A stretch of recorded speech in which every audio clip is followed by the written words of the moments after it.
ఆంధ్రజ్యోతి పత్రిక ABN news channel అధిపతి వేమూరి రాధాకృష్ణ గారు ఒక పాత్రికేయుడే అయినప్పటికీ కూడా తరచుగా వార్తల్లోని వ్యక్తిగా ఒక వివాదాస్పదుడిగా ఈ సమాజం ముందుకి తరచూ వస్తూ ఉంటారు. ఆయన మీద చాలామంది కత్తిగట్టినట్లు పరుషమైన పద్యాలంతో పోస్టులు పెడతా ఉంటారు. ఒక లాయర్ అయితే ఆయన మేనరిజాన్ని కూడా అనుసరిస్తూ ఆయన్ను చాలా కించపరిచే విధంగా అనేక వీడియోలు కూడా చేశారు. అయితే ఆ వీడియోలన్నీ కూడా లక్షల్లో చూశారు. ఇది రాధాకృష్ణ గారికి సంబంధించిన ఒక అంశం అయితే ఆయన ఈరోజు అంటే సెప్టెంబర్ 7వ తేదీన ఆంధ్రజ్యోతి దినపత్రికలో కొత్త పలుకు శీర్షికతో ఒక వ్యాసాన్ని రాయించారు. దీంట్లో ఒక పేరాలో ఆయన ఏమంటారంటే బుడమేరు కట్టలు తెగటానికి ఇబ్రహీంపట్నం వద్ద 24 ఏళ్ల క్రితం ఏర్పాటు చేసిన మినీ హైడల్ ప్లాంట్ కారణం అని ఒక సరికొత్త ప్రచారానికి తెరలేపారు. జగన్ రోత మీడియాలో చేస్తున్న ప్రచారం నిజమని రుజువు చేస్తే ఆ ప్లాంటును మా సొంత ఖర్చుతో తొలగించడానికి సిద్ధంగా ఉన్నాం. మా ప్లాంట్ వల్ల ప్రజలకు ఇబ్బంది కలిగిందని రుజువు చేస్తే దాన్ని జగన్ అండుకోకు ఇచ్చేస్తాం. ఇది రాధాకృష్ణ గారు చెప్పిన ఒక వ్యాసంలోని ఒక పేర. ఇది ఎందుకు ఆయన రాయాల్సి వచ్చింది అంటే ప్రస్తుతం విజయవాడ నగరంలో దాదాపు 50% బుడమేరు వరదలో చిక్కుకొని విలవెల్లాడుతోంది. ఇంకా కూడా వరద నీరు పూర్తిగా తొలగిపోలేదు. కొన్ని ప్రాంతాల్లో ఇంకా పెరుగుతూనే ఉంది. అయితే ఈ వరద నీరు ఇలా పెరగటానికి కారణం అనేక ఉండొచ్చు, కానీ ఈ అనేకమైన కారణాల్లో ఒకానొకటి ఈ పవర్ ప్లాంట్ అంటే యాక్టివ్ హైడల్ పవర్ ప్లాంట్, ఇది రాధాకృష్ణ గారిది చిన్న పవర్ ప్లాంట్. నిజానికి అది 1.4 మెగావాట్ల హైడల్ పవర్ ప్లాంట్. ఇది కూడా ఒక కారణం అవుతోంది అన్న తీవ్రమైన ఆరోపణలు వస్తున్న నేపథ్యంలో రాధాకృష్ణ గారు దానికి స్పందించి ఇటువంటి సవాల్ కూడా చేయాల్సి వచ్చింది. నిజానికి ఏమంటాడంటేనా దీన్ని ఈ రోత మీడియా చేస్తున్న ప్రచారం నిజమని రుజువు చేస్తే ఆ ప్లాంట్ను మా సొంత ఖర్చుతో తొలగించడానికి సిద్ధంగా ఉన్నామని చెప్పి ఒక పాయింట్. అది నిజానికి ఈ ప్లాంట్కి ఇచ్చిన ఎన్ఓసిని రద్దు చేయాలంటూ 2 సార్లు రాష్ట్ర ప్రభుత్వాలు జీవోలు కూడా జారీ చేశాయి, ఆర్డర్లు ఇచ్చాయి. ఒకటి వైఎస్ రాజశేఖర రెడ్డి హయాంలో, మరొకటి రోషయ్య గారి హయాంలో. మూడోది VTPS అంటే ఇది యాక్చువల్గా ఇది VTPSకి సంబంధించి దానికి అనుబంధంగానే ఈ రకంగా ఉంటుందని చెప్పి మనం భావించాలి. చెప్తాను కారణం మీకు. అది VTPS కూడా ఈ పవర్ ప్లాంట్ వద్దు, అక్కడ ఏర్పాటు చేయవద్దని చెప్పి ప్రభుత్వానికి గతంలో అనేక సిఫార్సులు కూడా చేసింది. కానీ ఇవేమీ పట్టించుకోకుండా చంద్రబాబు నాయుడు గారు అధికారంలోకి వచ్చిన కొత్తలో ఇక్కడ పవర్ ప్లాంట్ ఏర్పాటు చేసుకునే అవకాశాన్ని రాధాకృష్ణకి అప్పగించారు. అంటే 2 సార్లు ప్రభుత్వాలు ఇక్కడి నుంచి మీరు తీసేయండి అని చెప్పినప్పటికీ కూడా ఈయన తీయలేదు. కానీ ఇప్పుడు ఏమంటారంటే ఈ రోత మీడియా చేస్తున్న ప్రచారం నిజమని రుజువు చేస్తే ఆ ప్లాంట్ను మా సొంత ఖర్చుతో తొలగిస్తామని చెప్పి అంటారు. దానికి రుజువే ఉంది. ఇంకా మీకు ఇచ్చిన ఎన్ఓసీలు రద్దు చేస్తూ ఆదేశాలు కూడా ఇస్తే మీరు కోర్టుకు వెళ్ళారు. అది ఎప్పుడో తేలుతుంది. కాబట్టి ఏంటంటే ఇక్కడ మీరు రుజువు చేయటానికంటే మీరు రుజువు చేయాలి మా ఈ ప్లాంట్ వలన ఎటువంటి ఆటంకాలు లేవు అని చెప్పి. అది ఒక అంశం. అది రెండోది, మా ప్లాంట్ వల్ల ప్రజలకు ఇబ్బంది కలిగిందని రుజువు చేస్తే దాన్ని జగన్ అనుకోకి ఇచ్చేస్తాం. ఇది చిన్నపిల్లవాడి వ్యాఖ్యలో ఉంది. మీరు జగన్ రుజువు చేస్తే మీరు ఆయనకి ఇచ్చేస్తారా? ఇచ్చేస్తే ఆయన ఏం చేసుకుంటాడు? దాన్ని త్రాపకం అమ్ముకోవాలా, దాన్ని నడుపుకోవాలా? అంటే ఇటువంటి వ్యాఖ్యలు లేకపోతే వ్యాసాల్లో వ్యాఖ్యలు చేసేటప్పుడు కొద్దిగా ఆలోచించి చేస్తే బాగుంటుందనేది బహుశా అది చేస్తే బాగుంటుందనేది ఒక అభిప్రాయం. సరే, ఇక అసలు విషయానికి వస్తే దీని నేపథ్యం కూడా ఒకసారి చూస్తే మనం దీన్ని సుమారుగా 24 సంవత్సరాల క్రితం ఏర్పాటు చేశారు. ఎక్కడ? విజయవాడ హైవేకి పక్కనే వీటీపీఎస్కి అనుబంధంగా అనమాట. ఎందుకంటున్నానంటే ఇది వీటీపీఎస్కి సంబంధించి వారికి సంబంధించి ఒక కాలువ ఉంది.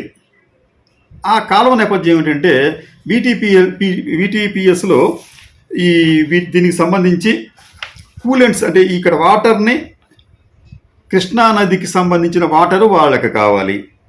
ఆ కృష్ణానది వాటర్ని తీసుకుంటూ వారు దీనికి సంబంధించి ఈ కండెన్సర్స్ని కూల్ చేయడానికి ఈ వాటర్ని వారు వాడుకుంటూ తిరిగి దానిని ఒక కాలువ ద్వారా కృష్ణానదిలోకి పంపిస్తారు. ఈ వాటర్ అంటే కూలెంట్లోంచి వచ్చే, అది కండెన్సర్ నుంచి వచ్చే వాటరు వేడిగా ఉంటుంది కాస్త. అది చాలా స్పష్టంగా మన కృష్ణానది బరాజ్ దగ్గరికి వెళ్తే అది మనం గమనించవచ్చు ఆ వేడి వాటర్ని. ఈ వాటర్ అన్ని తిరిగి కృష్ణానదిలోకి పంపించడానికి కాలువను తవ్వారు. ఈ కాలువ దగ్గర దాదాపు 80 మీటర్ల పరిధిలో ఒక రెగ్యులేటర్ని కూడా నిర్మించారు. ఇక్కడే అసలు సమస్య వస్తుంది. ఈ 80 మీటర్ల రెగ్యులేటర్ నుంచి ఈ వాటరు తిరిగి కృష్ణానదిలో ప్రవేశించాలి. అయితే ఈ 80 మీటర్ల విస్తీర్ణానికి సంబంధించి ఒక 30 మీటర్ల వరకు కూడా అది రాధాకృష్ణ ప్లాంట్ కోసం చంద్రబాబు నాయుడు గారు అనుమతి ఇచ్చారు. అక్కడ అలా అనుమతి ఇవ్వడం తప్ప అంటే ఈ 80 మీటర్లు ఉంటే ఫ్లో అనేది కాస్త వేగంగా జరుగుతుంది, సజావుగా జరుగుతుంది. కానీ ఈ 30 మీటర్లకు వచ్చేటప్పటికి ఈ పవర్ ప్లాంట్ ఉండటం వలన ఈ ఫ్లోకి ఆటంకం కలుగుతోంది. అంటే కృష్ణానదిలోకి కలవాల్సిన వాటరుకి ఫ్లోకి ఆటంకం కలుగుతోంది. ఇలా ఆటంకం కలగటమే కాకుండా ఈ రాధాకృష్ణ గారి పవర్ ప్లాంట్లో పవర్ జనరేషన్కి మామూలుగా ఉన్న నీటి మట్టం కన్నా కూడా ఒక ఇంచుమించు 1 మీటరు పైనే, దాదాపు సుమారు 1 మీటరు ఎత్తు వరకు నీరు ఉంటే వీరి కార్యకలాపాలు సజావుగా సాగుతాయి. కాబట్టి అంటే వీరు ఉద్దేశపూర్వకంగా కొంత ఎత్తును మెయింటైన్ చేస్తున్నారు వాటర్ లెవెల్కి. ఇలా ఎత్తును మెయింటైన్ చేయటం వలన ఈ వాటరు ఫ్లో అనేది సజావుగా జరగకపోగా అక్కడ ఆగిపోయి అది మళ్ళీ కొంత ప్రవాహం వెనక్కి తన్ని కండెన్సర్ సామర్థ్యాన్ని తగ్గిస్తోంది. ఫలితంగా ఈ విద్యుత్ ఉత్పాదన అనేది వీటీపీఎస్లో తగ్గుతోంది. ఎంత తగ్గుతోంది? వాళ్ళ అంచనా ప్రకారం రోజుకు దాదాపు 10 లక్షల యూనిట్ల విద్యుత్ అనేది అక్కడ తగ్గిపోతుంది అనేది వీటీపీఎస్ వాదన. అంటే వీటీపీఎస్ సంబంధించి ఎవరైనా అధికారికంగా ఇట్లా నిర్ధారించి చెప్పారా అంటే ఖచ్చితంగా దీనికి సంబంధించి 2002-2004 మధ్యన ఈ వీటీపీఎస్కి సంబంధించి ఏపీ జెన్కోకు సంబంధించి చైర్మన్గా ఉన్న పార్థసారథి గారు, ఆయన అప్పట్లో రాష్ట్ర ప్రభుత్వానికి ఒక లేఖ రాస్తూ ఈ రాధాకృష్ణ గారి పవర్ ప్లాంట్ అనేది మాకు ఒక అడ్డంకిగా మారింది. ఈ ప్లాంట్ దగ్గర నీరు ఆపడం వలన మాకు ఈ కండెన్సర్ సామర్థ్యం తగ్గుతుంది, ఉత్పత్తి తగ్గిపోతుంది, రోజుకి 10 లక్షల యూనిట్లు మేము నష్టపోతున్నాం అని చెప్పి ఆయన ఒక లేఖ కూడా రాశారు. అప్పట్లో ఆయన చెప్పిన దాని ప్రకారం ఏంటంటే 2001 మార్చి, అలాగే 2001 మార్చి 29 నుంచి 2001 జూలై 1 మధ్య కాలంలో దాదాపు 29.165 మిలియన్ యూనిట్ల విద్యుత్తును వీటీపీఎస్ నష్టపోవాల్సి వస్తుంది అని పార్థసారథి గారు తన లేఖలో రాశారు. అప్పట్లో ఆయన అంచనా ప్రకారం దాదాపు ఈ చిన్న పవర్ ప్లాంట్ వలన రాధాకృష్ణ గారికి వచ్చే లాభం ఎంతో తెలియదు, కానీ వీటీపీఎస్కి వచ్చే నష్టం మాత్రం రోజుకు 10 లక్షల యూనిట్లు అని చెప్పి, ఇది మనం చెప్పడం కాదు, ఆనాటి జెన్కో చైర్మన్ సిఎండి పార్థసారథి గారు లేఖలోనే అధికారికంగా తెలియజేశారు. అప్పుడు ఆ లెక్కను చూస్తే ఆయన ఇచ్చిన లెక్కల గణాంకాల ప్రకారం చూస్తే ఇక్కడ ఈ ప్లాంట్ వలన విటిపిఎస్ ఏడాదికి 126 కోట్ల రూపాయల మేరకు నష్టపోతోంది ఆ రోజుల్లో. అంటే అప్పుడు యూనిట్ సుమారుగా 3.5 ఆ రేంజ్లో ఉండే రోజుల్లో. కానీ ఇప్పుడు కాస్త పెరిగింది కాబట్టి ఈ నష్టం ఇంకా పెరుగుతుంది. అంటే సుమారుగా మీకు సంవత్సరానికి ఈ చిన్న ప్లాంట్ వలన, రాధాకృష్ణ గారి చిన్న ప్లాంట్ వలన 126 కోట్ల రూపాయల నష్టం వస్తుందని చెప్పి పార్థసారథి గారు ఒక అంచనా వేశారు. ఆ లెక్కన ఈ 20 సంవత్సరాలు చూస్తే ఈ నష్టం అనేది దాదాపు 2520 కోట్ల రూపాయలు. అంటే సింపుల్గా 126 కోట్ల రూపాయలు ఇంటూ 20 ఏళ్ళు ఇంటూ 20 చేస్తే అది దాదాపుగా 2520 కోట్ల రూపాయలుగా కనిపిస్తోంది. అంటే ఇదంతా కూడా 20 ఏళ్లుగా విటిపిఎస్ జనరేషన్ తగ్గిపోవటం వల్ల, అంటే విద్యుత్ తగ్గిపోవటం వలన నష్టపోయింది. ఈ నష్టానికి కారణం ఎవరంటే రాధాకృష్ణ గారి చిన్న పవర్ ప్లాంట్. అంటే పవర్ ప్లాంట్ చిన్నదైనప్పటికీ కూడా దాని ప్రభావం తీవ్రత, నష్ట తీవ్రత చాలా ఎక్కువగా ఉందని చెప్పి ఆ పార్థసారథి గారి అభిప్రాయం. ఇదే గమనించి ఇద్దరు ముఖ్యమంత్రులు దీనిని అక్కడి నుంచి తొలగించాలని చెప్పి ప్రయత్నించినప్పటికీ కూడా అది సాధ్యం కాలేదు. ఇది ఒక అంశం అయితే, రెండో అంశం ఏంటంటే ఈ కాలువకు సంబంధించి నిజంగా ఇది ఒక బాటిల్ నెగ్గదిని మనం భావించాలి. అంటే ప్రవాహం వస్తున్నప్పుడు దానిని నిరోధించే ఒక అడ్డంకిగా ఈ పవర్ ప్లాంట్ మారిందనే భావనను నిపుణులు కూడా వ్యక్తం చేస్తున్నారు. ఫ్రీ ఫ్లో జరిగిపోవాలి కృష్ణానదిలోకి, కానీ జరగటం లేదు.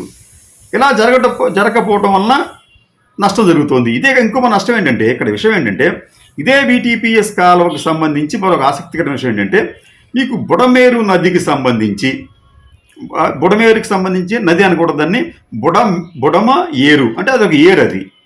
అది మీకు ఈ జీకొండూరు, ఆ మైలవరం ప్రాంతాలు మీకు వర్షాలు పడితే ఒక ఏరులాగా ఈ వాటర్ అంతా ప్రవహిస్తూ, అది గతంలో వాటర్ తన సహజమైన మార్గం ఏంటంటే ఆ నీరంతా కూడా అది విజయవాడ వెలుపల నుంచి కొల్లేరులోకి వెళ్ళిపోయేది. అయితే అది ప్రతి సంవత్సరం కూడా ఎంతో కొంత నష్టాన్ని పంటలకి అలాగే ప్రజలకు కూడా నష్టాన్ని కలిగిస్తుండడంతో వెలగలేరు వద్ద ఆ ప్రవాహాన్ని అడ్డుకొని దానిని కృష్ణానదిలోకి పంపడానికి ఒక రెగ్యులేటర్ నిర్మించారు. దానికి 11 గేట్లు, క్రస్ట్ గేట్లు ఉంటాయి. ఈ రెగ్యులేటర్ నిర్మించడం వల్ల ఏమైందంటే, కృష్ణానదికి ఈ బుడమేరుకు సంబంధించి వరద వస్తే అది విజయవాడ వైపు రాకుండా దీని ద్వారా, ఈ మన కొత్తగా నిర్మించిన రెగ్యులేటర్ ద్వారా అదేం చేస్తుందంటే, విటిపిఎస్ పక్క నుంచి వెళుతూ విటిపిఎస్ కోసం నిర్మించిన కాలువ ద్వారా, విటిపిఎస్ కోసం నిర్మించిన ఈ కూలెంట్ వాటర్ పోవటానికి కాలువ ద్వారా అది కృష్ణానదిలోకి వెళ్ళాలి. ఇక్కడ ఇంకో సమస్య ఎదురవుతుంది. ఈ బుడమేరు ప్రవాహం అనేది మొన్న ఈ మధ్యన ఒక 4 days క్రితం చాలా తీవ్రంగా వచ్చినప్పుడు ఆ నీటిని డైవర్ట్ చేయాలి అని చెప్పి ప్రయత్నించినప్పుడు ఈ బాటిల్ నెక్ దగ్గర చాలా ఇబ్బంది ఎదురయ్యింది. విటిపిఎస్కి సంబంధించి నీటితో పాటు దీనిని కూడా డిశ్చార్జ్ చేయాలి అంటే అక్కడ ఈ రాధాకృష్ణ గారి పవర్ ప్లాంట్ కూడా ఒక బాటిల్ నెక్గా మారింది. దాంట్లో సందేహం లేదు. ఫలితంగా ఈ నీటి ప్రవాహం అనేది తగ్గడంతో బ్యాక్ వాటర్ మళ్ళీ ఈ ప్రవాహం వలన మొత్తం విటిపిఎస్ కూడా ఇబ్బంది కలిగే పరిస్థితి ఏర్పడుతోంది అని ఒక భావన. రెండోది, ఈ నీటి వలన అంటే ఇట్లాగా ఈ అడ్డంకులు ఉండటం వల్ల ఈ నీటి ప్రవాహానికి, కృష్ణానదికి వెళ్ళడానికి ఉన్న అడ్డంకుల వలన ఈ ప్రవాహం మళ్ళీ వెనక్కి తన్ని విటిపిఎస్కే కాదు అలాగే జీకొండూరు, మైలవరం ప్రాంతాల్లో ఉన్న గ్రామాలకు కూడా నష్టం కలుగుతుందనే ఉద్దేశంతో ఏం చేశారంటే, అక్కడ వెలగలేరు దగ్గర ఏర్పాటు చేసిన 11 గేట్లను ఒకేసారి ఎటువంటి హెచ్చరికలు లేకుండా వాటిని ఎత్తివేశారు. ఫలితంగా విజయవాడలో దాదాపు సగ ప్రాంతం మునిగిపోయింది. అయితే ఈ మునిగిపోవటానికి ఈ పవర్ ప్లాంట్కి కారణం ఉందా అంటే ఒక రకంగా చెప్పాలంటే ఎంతో కొంత కారణం ఉంటుంది. పూర్తిగా కారణం కాకపోవచ్చు, ఎంతో కొంత కారణం ఇది కూడా. అంటే అనేక కారణాలు అంటే ఒక కారణం ఇది కూడా కావచ్చు అనే భావనను నిపుణులు వ్యక్తం చేస్తున్నారు. ఏది ఏమైనప్పటికీ కూడా ఇటువంటి పవర్ ప్లాంట్స్ అనేవి చాలా చిన్నవైనప్పటికీ కూడా నష్టాన్ని అపారంగా కలిగిస్తున్నాయి. కాబట్టి రాధాకృష్ణ లాంటి ఒక పాత్రికేయుడు, సామాజిక స్పృహ ఉన్న వ్యక్తి, ఆయన ఇటువంటి వాటి మీద కూడా కోస్త దృష్టి పెట్టి స్వంత లాభం కొంత మానుకోమని చెప్పారు. కాబట్టి ఆయన దీనిని వేరే చోటకి తొలగిస్తే బాగుంటుందేమోనన్న సూచనలు కూడా వస్తున్నాయి. ఎందుకంటే నిజానికి ఈ పవర్ ప్లాంట్కి సంబంధించి మరొక ఆసక్తికరమైన విషయం ఏంటంటే, దీని ఏర్పాటుకు సంబంధించి 1998 ఏప్రిల్ 13వ తేదీన 532 జీవో నెంబర్ విడుదల చేశారు. అయితే ఈ జీవోలో ఏం చెప్పారంటే వాళ్ళు, ఈ కూలింగ్ వాటర్ కెనాల్కు అంటే దీనికి సంబంధించి ఈ కూలింగ్ కెనాల్ వాటర్ దీని మీద ఎవరైతే నిర్మిస్తారో దానిని ఇప్పుడున్న ప్లేసులో కాకుండా జాతీయ రహదారి వైపు ఉన్న ఐలాండ్లో చేపట్టాలి అని చెప్పి స్పెసిఫిక్గా పేర్కొన్నారు. అయితే ఆ ఐలాండ్లో పెడితే నీటి ప్రవాహం అనిశ్చితంగా ఉంటుంది. ఇక్కడైతే పెరీనియల్, ఇక్కడైతే నిరంతరం 24 hours 365 days నీరు వస్తూనే ఉంటుంది, జనరేషన్ చేసుకోవచ్చు. ఇది లాభసాటిగా ఉంటుంది. అయితే ఇలా చేయటం వలన ప్రవాహానికి అడ్డు తగిలి వీటీపీఎస్కి నష్టం జరుగుతుంది. అందుకని ఏంటంటే వీటీపీఎస్ ఏం చెప్పారంటే, ఇక్కడ కాదు మీరు పెట్టాల్సింది, చిన్న ఐలాండ్ ఉంది అక్కడే పెట్టుకోమని చెప్తే దాన్ని ఉల్లంఘించి ఇక్కడ దాన్ని ఇది వీటీపీఎస్ కోసం ఏర్పాటు చేసిన ఈ 80 మీటర్ల విస్తీర్ణంలో ఉన్న కాలువకు సంబంధించి అక్కడ ఏర్పాటు చేశారు. అక్కడ దాదాపు 30 మీటర్లు దీనికోసం పోయింది. ఈ ప్లాంట్ కోసం దాన్ని ఇక్కడ బ్లాక్ చేయాల్సిన పరిస్థితి ఏర్పడింది. అంటే దీన్ని ఎక్కడ నిర్మించాలో అక్కడ నిర్మించకుండా ప్రవాహానికి అంటే వీటీపీఎస్కి ఇబ్బంది కలిగే విధంగా, నీటి ప్రవాహానికి అడ్డు తగిలే విధంగా దీన్ని నిర్మించారు అనేది కూడా ఉంది. కాబట్టి రాధాకృష్ణ గారు ఇటువంటి విషయాల్లో ఆంధ్ర ప్రజల పట్ల మీ వైఖరి కూడా కాస్త మారి, అనవసరంగా ఎందుకు విమర్శలు ఎదుర్కొనే పరిస్థితి రావాలి? చిన్న పవర్ ప్లాంట్ 1.4 మెగావాట్ల పవర్ ప్లాంటే మీది. దీనికోసం అని చెప్పి విమర్శలు మీరు ఎదుర్కొంటున్నారు. అలాగే ప్రజల్లో కూడా అపోహ ఏర్పడింది. దీనివల్లనే ఈ వరదలు కూడా వస్తున్నాయని చెప్పి. మూడోది, ప్రభుత్వాలు కూడా మీకు గతంలో 2 సార్లు ఎన్ఓసీలు ఇచ్చాయి. పర్యావరణవేత్తలు కూడా అక్కడ ఈ మినీ హైడ్రో ప్లాంట్ ఉండటం భావ్యంగా అని చెప్పి చెప్తున్నారు. కాబట్టి మీరు దీని పట్ల దృష్టి సారించి ఒక పరిష్కార మార్గాన్ని కనుగొంటే ఉభయ కుశలోపరిలాగా ఉంటుంది. అంటే ఇటు మాలాంటి బుడవేరు బాధితులకి మీకు కూడా బాగుంటుందనేది అభిప్రాయం.